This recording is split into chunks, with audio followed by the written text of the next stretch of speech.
like $1 billion to even try to spend that would take, I mean, it's at the point where you have individual companies that are trying to help bored billionaires figure out what to do with their time and coming up with things like, let's make a restaurant in the middle of the ocean out of 3D printing, and the restaurant will only last a day and we'll charge an exorbitant amount of money and then it'll disappear. Like, what is happening?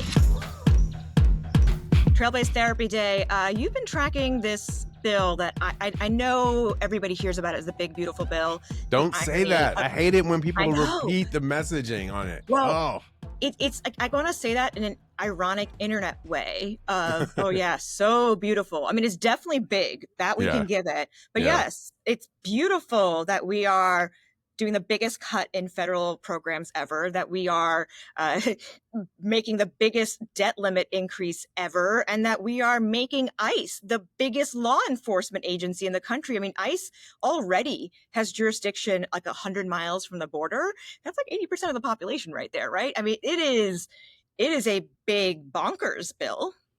Absolutely. It's bonkers. It's it's ugly. I think that's the Democratic talking point, the big ugly bill. But look, here's the reality is it's definitely not going to do anything for anybody who makes less than $300,000 a year. It's only going to take things away from people who make less than $400,000 a year, and it will give things away to people who make more. That is the fundamental reason why Trump thinks it's beautiful. Yeah, the entire driving force behind this bill is that Trump just needs to get an economic thing done. And he wants to take the tax cuts that he had in his first term and make them longer term, if not permanent. That's it. That's the driving force behind this bill.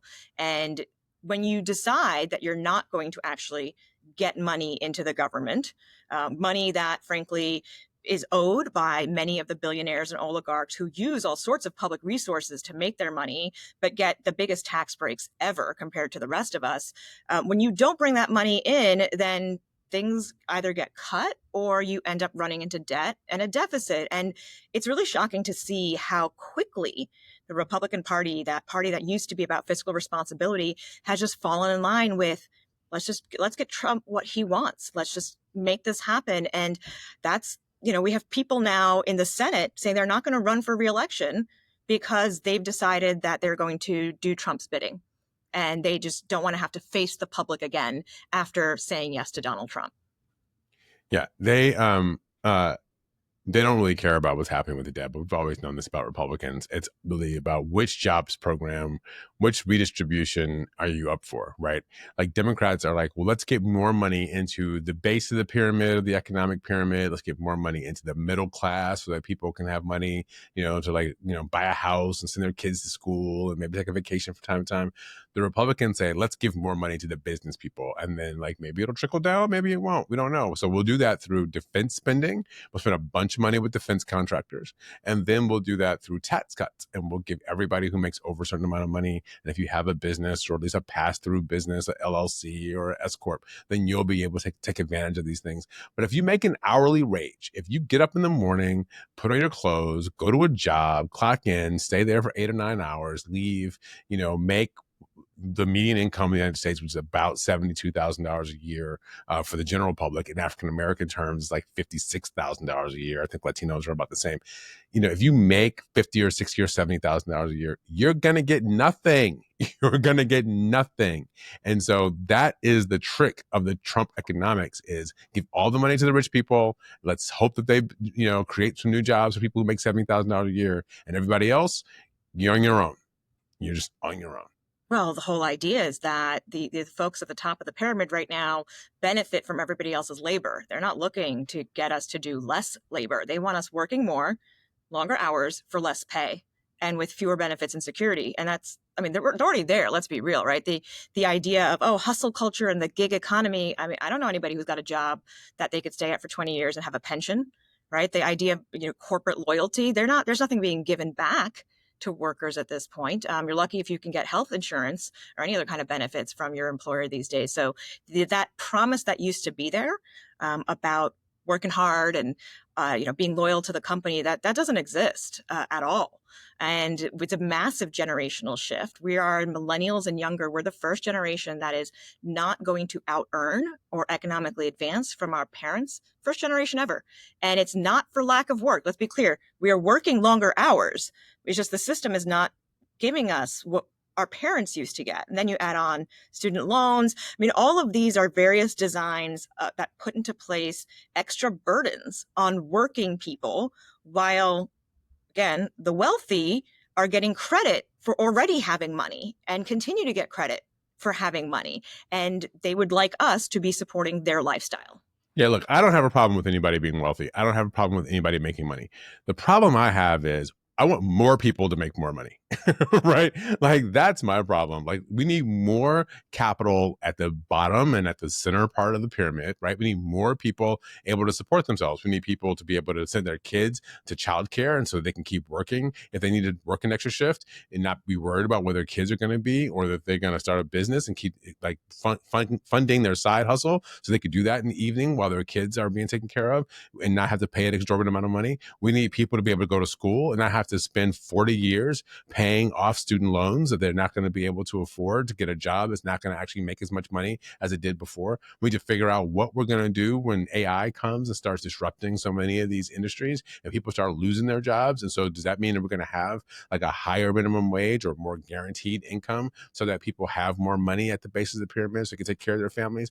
For me, that is the challenge. The challenge is, how do we make sure people are able to live robust lives in an economy where there is so much wealth, right? There's so much that we have and the innovation that needs to occur. So you need to have some level of competition, because competition does spur innovation. And it's the innovation that is powering the entire economy. We got to be able to do that, but we got to be able to let people feed themselves, clothe themselves, take care of their kids, take a vacation, do the things that they want to do in their lives. So they're not just serfs sitting at home watching television and sitting on SNAP benefits, which of course the Republicans also want to cut, which is bananas. Yeah, and that goes to the idea that of how we demonize people who are the working poor. And let's be clear that these federal programs exist to make sure that that bottom rung of society is able to live a decent life. And again, if you want to think about it really strict economic terms, not drag everybody else down. And part of that is they are in jobs, if not multiple jobs, that classify them as the working poor. If you are getting Medicaid benefits right now, you are making $40,000 or less for a family of four. Right. That is a job. Like, you are working, you are doing what you can. And that's why you're getting tax dollars back to help you out. And the fact that that is the piece of the puzzle that Republicans and the senators have decided to cut, where you have Mitch McConnell saying, they'll get over it. You have Joni Ernst saying, everyone dies. Like, it's just a very nihilistic, almost like a death cult approach. We're like, all right, I guess some people aren't going to make it in life, and some people are just going to die off. Well, that's a lot of some people. Right? That's yeah. I'm not okay with. I'm not okay with the just writing off an entire section of society because they weren't born with a silver spoon in their mouth. And here's the thing. We had an experiment about this, right? During the pandemic, we actually ran this experiment. We had healthcare that was basically provided to everyone, right? If you had COVID and you went to the doctor, nobody charged you anything. You got your vaccines for free. We did all that. We had payments for people who were like losing their jobs and companies that needed to keep people employed. So we saw that happened, and that kept the economy going. We saw that childcare, Biden passed a childcare tax benefit. So we saw people put their kids in childcare, cut child poverty by 35%. Right? Cut child poverty, biggest child poverty program we've ever seen. Even what people think of as your STEMI check, like, didn't really come from Trump, but whatever happened with Trump and Nancy Pelosi, that little STEMI check, everybody got a little money. The economy did well. And you know what happened? After the pandemic was over, it kept the economy going because people had more wealth. They were able to take care of their families. What we know is that if you put more money at the top of the pyramid, rich people start investing in things that are speculative. Right. Yep. And that speculative investment leads to boom and bust. The economy pops and the stock market crashes, and we go through all this stuff. We've been doing this since the age of tulips. We know that this is an economic problem, but yet we still think if we give more rich people more money, it's going to be better. No, You give money to people who are working class. They will buy things with that money. And you know what will happen? Rich people will still make money because they will own the companies people buy things from. It will all work. It's a virtuous cycle. That's the thing, right? Is it gets to the point where it's like, how much more money do you need? Like $1 billion to even try to spend that would take, I mean, it's at the point where you have individual companies that are trying to help bored billionaires figure out what to do with their time and coming up with things like, let's make a restaurant in the middle of the ocean out of 3D printing, and the restaurant will only last a day and we'll charge an exorbitant amount of money and then it'll disappear. Like, what is happening? Because these Yeah. people don't need to work to make money or to live life. And so there is such a thing as there's such, socially, you have too much money, like, and you're never going to see it. There are people who at least give them their tax dollars back, right? Like, Yeah. that's the thing. This is a structure that is not giving tax breaks to people who are working. That's very, I mean, that should not have been such a complicated thing to do. And the idea that these big programs that kept America as a country, out of poverty, gutting those programs is really rewinding the clock, I guess, again, make America great again, to before FDR, to around, the Great Depression era, and how economics and business used to work then. They're very clear about this, right? Like, there's no apology. There's no dancing around the fact that these programs are going to be cut, and they're okay with it. And it's to the point where they're openly acknowledging that it's okay if a bunch of people die. It's okay if a bunch of people are struggling and life is not going to get better for them. And that's wow. I Yeah, mean, I know. that It's really, doesn't drive a populist movement to change the system. I don't know what will. Westmore, Governor Westmore in Maryland has been pursuing this national service idea, Maryland service. But I've been a big proponent of national service for a couple of reasons. One, I think if you, just in terms of economics, if you got people between the ages of 18 and 24, and they had to spend a year, maybe 2 years serving the country, it would do a couple of things. It gives people the chance to do something that's worthwhile and good for the country, right? Maybe you can build roads, you can take care of kids, you can go to the military if that's your cup of tea, you can go to foreign service if we have such a thing, since they got rid of USAID and all these places. But you could go do something that serves the country and makes the country a better place. Number two, it also will provide something that gives us a common experience, right? The fact that you have the wealthiest people in the country and the poorest people in the country, and they may never meet and get to know each other.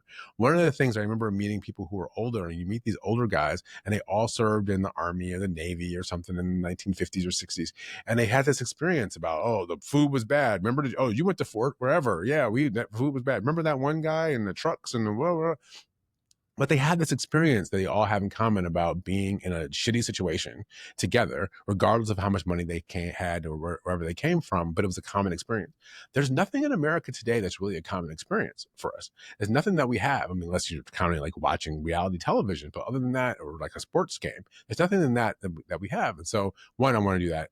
And economically, I think if you took the money that it would cost away from like a little tax cut, I mean, a little tax on people who are wealthy or don't cut their taxes, and you Won't put that notice it. into everyone else being able to build the country for a year or two. And after you build the country for 2 years, you get that 2 years back in education, right? That's 2 years of free tuition. For every year you spend doing national service is a year of tuition that you get in return.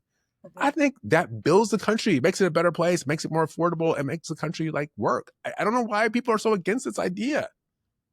I mean, you could also just not charge exorbitant amounts of money for people to attend school to begin with. I mean, so many local community colleges and states are now going tuition free, and it's great, right? That Yeah. is what the system was like in the 1980s. Like, this does not need to be a profit-making venture where legacy families get to have their name on a door in exchange for building, in exchange for everybody else being in debt for 30 years, right? Like, there is a legitimate complaint about what's happening in higher education and how expensive it's gotten, and how that really does make it difficult for of the rest of society to get access to education.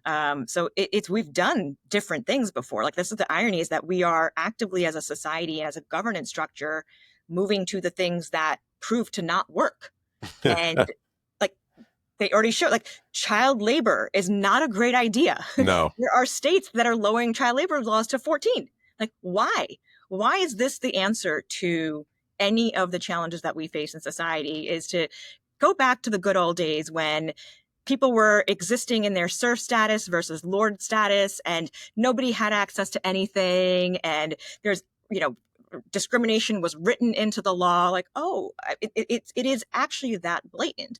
So I see these movements happening at the local and state level, and I am excited to see what comes out of this, you know, the next election cycle. And, you know, do the Republicans get thrown out of Congress? Do we have a younger generation? And by young, I mean like people in their actual 40s. You know, they're actually technically middle age at this point. But do we see middle-aged people serving in offices around the country and trying to take some of this power back from the oligarchs? The challenge is we actually have to get to that next election.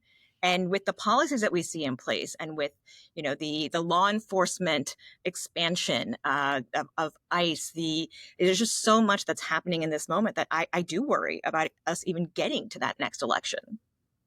It's something to be worried about. The more you see what's happening with the law enforcement expansion, the U.S. Supreme Court taking power away from other institutions that are trying to be checks on the president.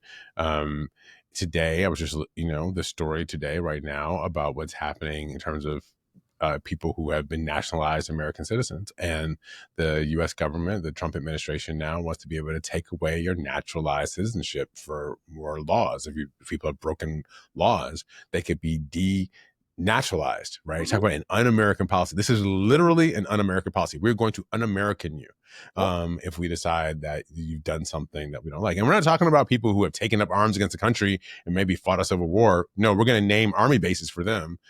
Fort Lee, right? Like we're gonna honor people who are actual traitors, and we're gonna take American citizenship away from people because they may have committed some, you know, offense, crime. Actually, and no, that's the challenge. They're going to be accused of doing something, right? And the citizenship will be taken away just in the accusation, and now there's no injunction that can stop that.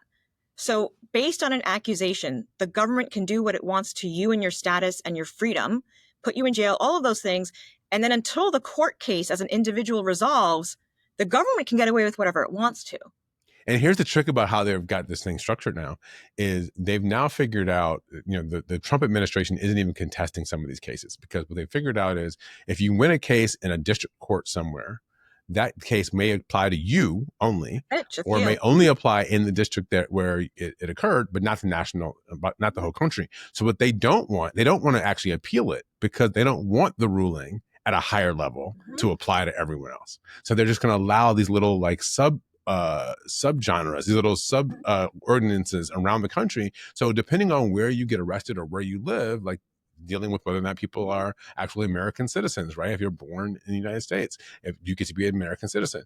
This may be true in Illinois or in New York or in Maryland, but it may not be true in Louisiana or in Alabama or some other place. And so now we're going to have all these different patchwork laws depending on where you are. Just like, can you have an abortion? Well, sure you can if you live in Illinois, but you can't if you live in Texas, right? Like, at some point we have to, this is the United States of America, not a bunch of United States as it used to be, a bunch of states that are now united. It is now a single country, the United States. So well, the idea that you all have equal rights under the law, they're like, well, which law? And they're saying, right, essentially saying is that it's not going to be the Constitution unless something rises up from different districts at the same time, that then it has to go to the Supreme Court. It's all up to the states. And that they're, you know, and that is very scary, because it means if you go into another state or just travel as an American, I want to go to one of the national parks, they could question my citizenship, they could question my marriage, all sorts of marriage status, correct. Right. And there's lots of precedent for saying there are certain things that are reciprocal between the states. We're in the era now where that's not the case anymore. And so what does it mean to be part of America versus just a member of your state? That's the big question mark. And that's what the Supreme Court, and they're trying to change the fundamental nature of that. And what we've seen post Dobbs is the effort of some states to be able to try to have extra judicial power over other states, right? So if you are let's say you're Texas and you say you can't have an abortion in Texas, if a Texas citizen goes to New York to get an abortion, Texas wants to be able to then go after the doctor that performed that abortion in New York, because they performed it on a citizen of Texas. Like, those are the kinds of things that get even more scary, because it means not only are you subject to the jurisdiction of whatever state it is when you land in it, you may still be subject to that jurisdiction because they want to go after you because you've done something. They decide, oh, well, we think we can still go after you in Maryland or New York for doing something we think is illegal in the state that we govern. It's pretty scary stuff. And there's still a couple more cases for the Supreme Court to decide, so we'll see some other interesting rulings coming out. But all it's done is given the executive branch, and this time it's the Trump administration, free reign to do what they want. And we don't see any checks coming out from Congress. We don't see a check coming from the Supreme Court. So this is what we've got. And we just have to figure out, I guess, on a day-to-day or a local level, what you do to push back and maintain your sanity. And that's where we're stuck. That's where we're at right now. It's not good. There's a poll out right now. I'm just trying to pull it up right now. There's a poll out from NPR and Marist, right, which is about people not being. We can't see this. Which is about people, whether or not people feel proud to be an American. And I just thought it really got my attention today. There's the overwhelming majority of respondents, 76%, said democracy is under serious threat. That's statistically unchanged from April, but down significantly from August of 2023. So people believe that America is under threat. Republicans are largely responsible for the decline, going from 88% saying there's a serious threat to 57. So what happens is whoever's in power, which we know that the person who's in power, the people believe that it's okay. But here's the question: nearly 3/4 also see politically motivated violence as a major problem. Mm-hmm. So people are feeling less likely to be proud of being an American. Feel more under threat because of political violence, and they're worried about the future of the country in a way that, I think they ought to be worried about the future of the country. I mean, it makes a lot of sense, right? And so the question is, where do people redirect their energy, and what do you do about it? And we'd love for the answer to be get civically engaged and involved, but you get to the point where if it's okay, just watch out for me and mine, knowing that as part of a functioning democracy, it's a set of rules that you watch out for other people also. And that was the promise of the MAGA movement, is that it was going to watch out for you and yours and allow you to screw over other people in the process. And that's the fundamental tension to me, are we going to be trying to knit together as a society where we try to take care of each other, and we try to take care of each other across state lines? I'm not convinced that that's going to be the case in 2026. Yeah, the thing I have been wrestling with, you're absolutely nailing something. And the thing I've been wrestling with is, how do we do this? It's so easy to get dispirited, right? It's so easy to decide, you know what, I'm just going to take care of my household. I'm not going to worry about this other stuff. I'm not going to get myself in trouble. I'm not going to worry about, all these things are all too big. But here's the thing. We have to continue to work, because even though we may not know the value of our work or the outcome of our work, doing the work at a bunch of different places at the same time is what actually lends to creating the change that is we want. And you never know what thing is going to spark the ultimate change. And so if everybody retreats to their own little world, then there's no effort to try to, I guess the tikkun, I guess is the Jewish word of it, to try to repair the world. Like, we have to try to repair the world. And if we're not trying to repair the world, then the bad guys are just going to keep ripping it apart. That's it. It's right. It's a daily practice. And I would say that no thing is too small, right? Even if it is just raising your kids to have a sense of moral responsibility for society around them. Like, I'm very much in that space right now. And I think that's an important effort. It's not a waste of time or energy. And yeah, no action is too small when it comes to trying to figure out how we move forward together. Jamal, thank you for the chat today. It's always helpful to talk to you on Trailblaze Tuesdays.